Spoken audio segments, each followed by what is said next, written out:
हाय नमस्ते सत श्री अकाल अस्सलाम वालेकुम दोस्तों। आज मैंने आपके सामने आज से मैं ट्रिपल सी की क्लासेस शुरू करने वाला हूं। तो आज की इस वीडियो पे मैं बस आपके सामने 20 क्वेश्चंस रखूंगा ट्रिपल सी का। हमारा टारगेट ये है एक महीने में ट्रिपल सी के सारे क्वेश्चंस कवर किए जाए, जाकि जिसके भी एग्जाम लगे हुए हैं वो एग्जाम क्वालिफाई कर सके। जी हाँ दोस्तों, तो आप लोगों का ज़्यादा समय बर्बाद ना करते हुए आज के मैं 20 क्वेश्चन शुरू कर लेता हूँ। मैं आपको बता दूं, हर एक क्वेश्चन के नीचे 4 ऑप्शन दिए जाएंगे। अगर आपको लगता है कि इसका ये ऑप्शन सही होगा तो आप वीडियो के नीचे लाइव कमेंट पे कमेंट कीजिए। अगर सही होगा तो मैं आपको तो बहुत ही अच्छी बात है। और फाइनली जब आपका वीडियो कंप्लीट हो जाए पूरे 20 क्वेश्चन, तो आप मुझे बताएंगे कि आपके कितने क्वेश्चन सही थे। अगर आपको चाहिए नोट्स ट्रिपल सी के तो आप हमारे टेलीग्राम ग्रुप को ज्वाइन कर सकते हैं। ग्रुप का लिंक आपको डिस्क्रिप्शन बॉक्स में मिल जाएगा। शुरू कर लेते हैं आज का ये वीडियो।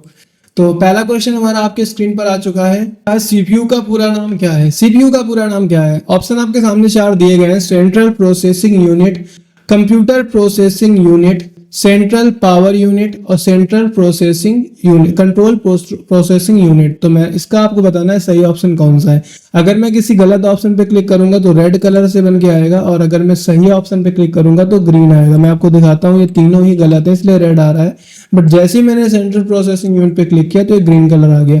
हालांकि ये जो आपको सेट दिख रहा है प्रैक्टिस सेट, ये पावर पॉइंट में बनाया गया है। अगर आप ये भी बनाना सीखना चाहते हैं तो आपको कोई टेंशन लेने की नीड नहीं है, हम आपको हर एक चीज सिखाएंगे। अगला क्वेश्चन हमारा आपके स्क्रीन पर आ चुका है। क्वेश्चन हमारा है, कंप्यूटर का मस्तिष्क किसे कहा जाता है? रैम, मॉनिटर, हार्ड डिस्क या सीपीयू? पहला ऑप्शन है रैम, दूसरा ऑप्शन है मॉनिटर, तीसरा है हार्ड डिस्क और चौथा है सीपीयू। तो इसका सही ऑप्शन है सीपीयू। अगला क्वेश्चन आपका आपके स्क्रीन पर आ चुका है। एमएस वर्ड किस प्रकार का सॉफ्टवेयर है?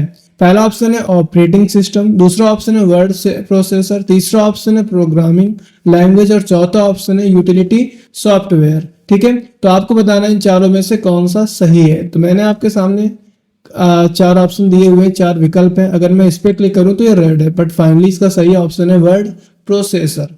अगला क्वेश्चन आपके स्क्रीन पर आ चुका है। ईमेल का पूरा नाम क्या है? पहला ऑप्शन है इलेक्ट्रॉनिक मैसेज, दूसरा ऑप्शन है इजी मेल, तीसरा ऑप्शन है इलेक्ट्रॉनिक मेल और चौथा ऑप्शन है एक्सप्रेस मेल। तो आपको बताना इन चारों में से कौन सा सही है। मैंने क्लिक किया इलेक्ट्रॉनिक मेल पे, ठीक है, ये गलत, इलेक्ट्रॉनिक मैसेज पे जो कि गलत है, लेकिन मैंने क्लिक किया इलेक्ट्रॉनिक ईमेल पे, वो सही है। अगला क्वेश्चन आपके स्क्रीन पर है, क्वेश्चन नंबर 5। कंट्रोल प्लस सी किस कार्य के लिए उपयोग किया जाता है? कंट्रोल प्लस सी किस कार्य के लिए उपयोग किया जाता है? पहला ऑप्शन है कट करने के लिए, दूसरा ऑप्शन है चिपकाने के लिए, तीसरा ऑप्शन है कॉपी करने के लिए और चौथा ऑप्शन है सेव करने के लिए। तो इन चारों में से आपको बताना है कौन सा ऑप्शन सही है। मेरे आंसर देने से पहले आप आंसर टाइप कर दिया करें। तो इसका सही ऑप्शन है कॉपी करने के लिए। अगला क्वेश्चन है, यूएसबी का पूरा नाम क्या है? यूएसबी का पूरा नाम क्या है? पहला ऑप्शन है अल्ट्रा स्टोरेज बोर्ड, दूसरा ऑप्शन है यूनाइटेड सर्विस बोर्ड, तीसरा ऑप्शन है यूनिक सिस्टम बस और चौथा ऑप्शन यूनिवर्सल सीरियल बस। तो इसका सही ऑप्शन आपको बताना है कौन सा है। मैंने क्लिक किया ऑप्शन नंबर डी में, ठीक है, तो इसका ऑप्शन डी सही है। अगला क्वेश्चन है क्वेश्चन नंबर 7। इनमें से कौन सा इनपुट डिवाइस है? देखो 4 ऑप्शन दिए गए हैं, चारों में से 3 ऑप्शन जो है वो आउटपुट डिवाइस के हैं, लेकिन एक ऑप्शन जो दिया गया है वो इनपुट डिवाइस का है। तो आपसे पूछा जा रहा है कि इनपुट डिवाइस इन चारों में से कौन सा है। इनपुट डिवाइस होती क्या है, मैं आपको थोड़ा सा बता दूं ताकि इनके अलावा अगर कोई और ऑप्शन हो तो आप कैसे पहचाने। देखो इनपुट डिवाइस वो होती है जिनके माध्यम से आप कंप्यूटर को इनपुट प्रोवाइड करते हो, मतलब कंप्यूटर को इंस्ट्रक्शंस देते हो, मतलब आप जो चाहते हो वो कंप्यूटर को बताते हो जिन डिवाइसेस के द्वारा, उनको इनपुट डिवाइस कहते हैं। जैसे कि माउस, ठीक है, माउस के द्वारा हम काम करते हैं ना, अंदर जो भी हो रहा होता है। उसके अलावा जैसे कि आपके पास मोबाइल फोन का कैमरा है तो कैमरे से आप फोटो क्लिक करते हो और वो फोटो फिर इंटर होती है। तो यानी कि जिन डिवाइसेस के माध्यम से हम अपना इनपुट कंप्यूटर के अंदर पहुंचाते हैं उनको हम इनपुट डिवाइस कहते हैं। तो अब आपको शायद पता चल गया होगा। इसका पहला ऑप्शन है प्रिंटर, दूसरा ऑप्शन है मॉनिटर, तीसरा ऑप्शन है कीबोर्ड और चौथा ऑप्शन है स्पीकर। तो यहाँ पर हम कीबोर्ड के माध्यम से अपना डेटा कंप्यूटर को इनपुट कराते हैं। अगला क्वेश्चन, क्वेश्चन नंबर 8 है। इनमें से कौन सा आउटपुट डिवाइस है? पहला ऑप्शन है माउस, दूसरा है प्रिंटर, तीसरा है सीपीयू और चौथा है स्कैनर। देखिए ये जस्ट अपोजिट आपके सामने क्वेश्चन दिया गया है। पीछे वाले में क्या था कि चीजों को हम जिनसे इंसर्ट कराते थे, और चौथा इसमें क्या है जिनके द्वारा हमें आउटपुट मिलता है, मतलब पहले हम कुछ देते हैं और फिर आउटपुट मिलता है। फॉर एग्जाम्पल आप किसी से कॉल कर रहे हो तो आपकी जो आवाज है वो माइक के थ्रू जाती है और स्पीकर के थ्रू आती है, तो जिससे आती है वो आउटपुट डिवाइस और जिससे जाती है उसको इनपुट डिवाइस कहते हैं। ठीक है, एग्जैक्टली माउस के माध्यम से हम लोग डेटा को इंसर्ट कर रहे थे, तो ये तो इनपुट डिवाइस हो गया। स्कैनर भी इनपुट डिवाइस हो गया क्योंकि इससे भी हम लोग स्कैन करते हैं, बट प्रिंटर हमें आउटपुट देता है, तो इसका सही ऑप्शन होगा प्रिंटर, यानी कि ऑप्शन नंबर बी। अगला क्वेश्चन आपके स्क्रीन पर आ चुका है, क्वेश्चन नंबर 9। इंटरनेट पर वेबसाइट देखने के लिए किस एप्लीकेशन का उपयोग करते हैं या आवश्यकता होती है? पहला ऑप्शन है मीडिया प्लेयर, फिर बी ऑप्शन है एमएस वर्ड, तीसरा है एमएस एक्सेल और चौथा है ब्राउजर। यानी कि किन एप्लीकेशंस के द्वारा हम इंटरनेट चलाते हैं, जैसे क्रोम आपका हो गया, यूसी ब्राउजर हो गया, इंटरनेट एक्सप्लोरर हो गया, उसके अलावा माइक्रो एल्स हो गया, तो इन सभी को बोलते हैं, तो एक्चुअल में इन सभी को हम लोग क्या बोलते हैं? ब्राउजर। ठीक है, वेब ब्राउजर, तो इसमें ऑप्शन डी है ब्राउजर का सही ऑप्शन है। क्वेश्चन नंबर 10 है आपके स्क्रीन पर, URL का मतलब क्या है? URL का मतलब क्या है? कुल मिलाकर इसका फुल फॉर्म आपसे पूछा जा रहा है। पहला ऑप्शन है यूनिफॉर्म रिसोर्स लोकेटर, दूसरा ऑप्शन यूनिक रिसोर्स लाइन, तीसरा ऑप्शन है यूनिफॉर्म रिजल्ट लाइन और चौथा ऑप्शन है यूनाइटेड रिसोर्स लोकेटर। तो इन चारों में से कौन सा ऑप्शन सही है? URL का पूरा नाम, तो इसका सही ऑप्शन है ऑप्शन नंबर ए। ठीक है, अगला क्वेश्चन है क्वेश्चन नंबर 11। एमएस एक्सेल में कॉलम को दर्शाया जाता है, मतलब जो कॉलम होते हैं एमएस एक्सेल में उनको किस माध्यम से दर्शाया जाता है? एबीसी के माध्यम से, A1 2 3 के माध्यम से, या ये जो आपके सामने फॉर्मेट दिए गए हैं। तो मैं आपको बता दूं जो कॉलम होते हैं ऊपर, अगर आपने एक्सेल खोला होगा तो ऊपर ABCD लिखा होता है और साइड में 1 2 3 4 लिखा होता है, तो ये कॉलम आपसे पूछा जा रहा है। अगर आपको मैं प्रैक्टिकल दिखाऊं तो मैं थोड़ा सा आपको आपके सामने एक्सेल ओपन कर लेता हूँ और मैं आपको समझा देता हूँ। इसका हालांकि ऑप्शन ए सही है। ये मैंने एक्सेल खोला, तो इनको हम बोलते हैं कॉलम। ठीक है, इनको हम क्या बोलते हैं? कॉलम।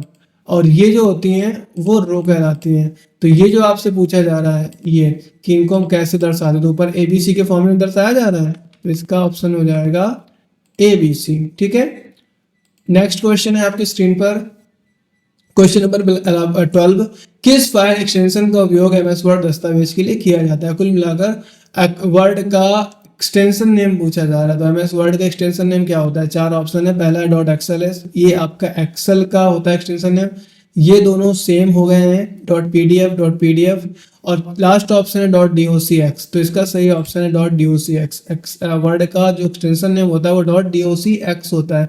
हालांकि .doc आपको मिलेगा, लेकिन जो 2010 के बाद जितने भी ऑफिसेज आई हैं उसमें उसके एक्सटेंशन नेम में लास्ट में x लग गया है। जैसे एक्सेल का .xlsx हो गया है, ऐसे वर्ड का .docx हो गया, पावर पॉइंट का .pptx हो गया है। ठीक है, ओके। क्वेश्चन नंबर 13 आपके स्क्रीन पर आ चुका है, वो है रैम का फुल फॉर्म क्या है? पहला ऑप्शन है रीड एक्सेस मेमोरी, दूसरा ऑप्शन रैंडम एक्सेस मेमोरी, तीसरा ऑप्शन है रेडी एक्सेस मेमोरी और चौथा ऑप्शन है रन एक्सेस मेमोरी। तो इन चारों में से कौन सा ऑप्शन सही है? तो फाइनली इसका सही ऑप्शन है option number B, random access memory. Question number 13 है आपके 14 आपके स्क्रीन पर आ चुका है। कंप्यूटर का शॉर्टकट की Ctrl+V का कार्य क्या होता है? यानी कि एक शॉर्टकट की होती है कंप्यूटर में Ctrl+V। आपसे पूछा ही जा रहा है कि इसका जो होता है काम वो क्या है? पहला ऑप्शन है कट करने के लिए, दूसरा ऑप्शन है कॉपी करने के लिए, तीसरा है पेस्ट और चौथा है CPU। तो एक्चुअल में इसका सही ऑप्शन है पेस्ट करने के लिए। ठीक है, कट की Ctrl+X होती है, कॉपी की Ctrl+C होती है। अगला क्वेश्चन आपके सामने स्क्रीन पर रखा गया है, किस एक को स्टोरेज डिवाइस माना जाता है? मतलब ये 4 ऑप्शंस हैं लेकिन कोई एक ऐसा है जिसको स्टोरेज ऑप्शन माना जाता है। तो पहला ऑप्शन रैम, दूसरा है रोम, तीसरा है हार्ड डिस्क और चौथा है CPU। देखो अगर आप गलत ऑप्शन पे क्लिक करोगे तो रेड आएगा, ठीक है, गलत पे क्लिक करोगे तो रेड आएगा, लेकिन हमारे कंप्यूटर का जो डेटा स्टोर होता है वो आपका हार्ड डिस्क में होता है। इसका सही ऑप्शन है ऑप्शन नंबर सी। अगला क्वेश्चन आपका आपके स्क्रीन पे क्वेश्चन नंबर 16। स्प्रेडशीट सॉफ्टवेयर कौन सा है? MS word, adobe reader, MS power point या एमएस एक्सेल? तो स्प्रेडशीट वो होता है जिसमें हम लोग अर्थमेटिक का काम करते हैं, तो इसका आंसर होगा एमएस एक्सेल।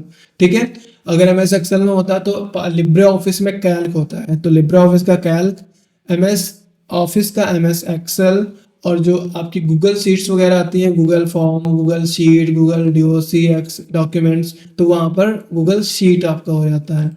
अगला क्वेश्चन आपकी स्क्रीन पर है, क्वेश्चन नंबर 17। फाइल को डिलीट करने के लिए शॉर्टकट क्या है?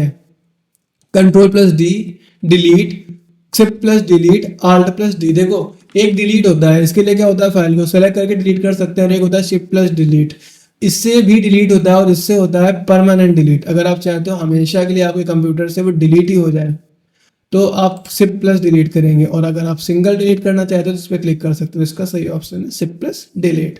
क्वेश्चन नंबर 18 आपकी स्क्रीन पर है, इनमें से कौन एक प्रोग्रामिंग भाषा है? मतलब ये चार ऑप्शन में कोई तो एक है जो प्रोग्रामिंग भाषा है। देखो MS वर्ड डॉक्यूमेंट्स के लिए यूज होता है, मतलब चीज़ों को लिखने के लिए पहले से बनाया गया सॉफ्टवेयर। एक्सेल भी डेटा को कुल मिला के डेटा एंट्री ऑपरेटिंग का काम होता है, इसके थ्रू पावर पॉइंट में प्रेजेंटेशंस बनाता है, लेकिन HTML एक कोडिंग लैंग्वेज है, तो ये प्रोग्रामिंग भाषा है। ठीक है, अगला क्वेश्चन आपकी स्क्रीन पर है, क्वेश्चन नंबर 19। ऑनलाइन फॉर्म भरने के लिए कौन सा डिवाइस अनिवार्य है? प्रिंटर, कीबोर्ड, यूपीएस या मॉडेम? आपके सामने चार ऑप्शन है, आपको बताना है कि ऑनलाइन अगर आप फॉर्म भरना चाहते हैं तो इन चारों में से कौन सा विकल्प अनिवार्य है, कौन सी डिवाइस आपको कंपल्सरी चाहिए। देखो प्रिंटर चाहिए, नहीं चाहिए, कीबोर्ड नहीं, मतलब देखो चाहिए तो, लेकिन एक ऐसी चीज़ है जो कंपल्सरी है, जिसके बिना कुछ कर ही नहीं सकते हम लोग ऑनलाइन फॉर्म के लिए, तो वो इंपॉर्टेंट चीज़ है आपकी मॉडेम, क्योंकि विदाउट मॉडेम आप इंटरनेट ही नहीं चला पाएंगे। जब इंटरनेट ही नहीं चला पाएंगे तो आप फिर ऑनलाइन फॉर्म कैसे भरेंगे? तो इसका सही आंसर है मॉडेम। अगला क्वेश्चन आपकी स्क्रीन पर है, लास्ट क्वेश्चन है, 20 नंबर है। इसको शुरू करने से पहले मैं बता दूं कि बहुत ही जल्द हम ऑनलाइन क्विज कंपटीशन भी शुरू करने वाले हैं, जिसके माध्यम से आप हर हफ्ते जीत सकते हैं 1000 से 1500 रुपए तक। जी हाँ दोस्तों, 1000 रुपए से लेकर 1500 रुपए तक। आपको कुछ नहीं करना होगा, आपके सामने हम हफ्ते में 6 सेट्स कराएंगे 20 के, और लास्ट डे आपके सामने एक ऑनलाइन क्विज रखा जाएगा, क्विज कंपटीशन। उन्हीं से क्वेश्चंस आपके पास बीच में आएंगे, जो विनर होगा, जो फर्स्ट प्राइज पाएगा, उसको हम पे करेंगे 1000 से 1500 रुपए तक। तो बस इंतजार कीजिए, बहुत ही जल्दी उसको भी हम शुरू करने वाले हैं, शायद 10 मई के बाद से कंपटीशन शुरू करने वाले हैं। तो फाइनली लास्ट क्वेश्चन हम लोग पढ़ लेते हैं। डाटा को स्थायी रूप से स्टोर करने के लिए कौन सी मेमोरी प्रयोग की जाती है? पहला ऑप्शन है हार्ड डिस्क, दूसरा है कैशे, तीसरा है रोम, और चौथा है रैम। तो आपसे पूछा जा रहा है कि अगर डेटा को परमानेंट स्टोर करना चाहते हो तो कौन सी डिवाइस, कौन सी मेमोरी कंपलसरी है? इसका सही ऑप्शन होगा, आपने रैम पे क्लिक किया, गलत है, सॉरी रोम पे क्लिक किया, गलत है, रैम पे भी क्लिक किया, गलत है, कैशे पे क्लिक किया, वो भी गलत है। डेटा परमानेंट आपका स्टोर कहाँ पे होता है? हार्ड डिस्क पे। तो इसका सही आंसर है हार्ड डिस्क। तो दोस्तों आज की 20 क्वेश्चंस आपके कंप्लीट हुए। अगर आपको वीडियो पसंद आया तो वीडियो को लाइक करें, चैनल को सब्सक्राइब करें, दोस्तों के साथ शेयर करना बिल्कुल भी मत भूलें। अगर आप चैनल पर नए हैं तो चैनल को सब्सक्राइब करने के बाद बेल आइकन को जरूर प्रेस कर लें। मिलते हैं दोस्तों अगले वीडियो में, तब तक अपना ख्याल रखें। Thank you.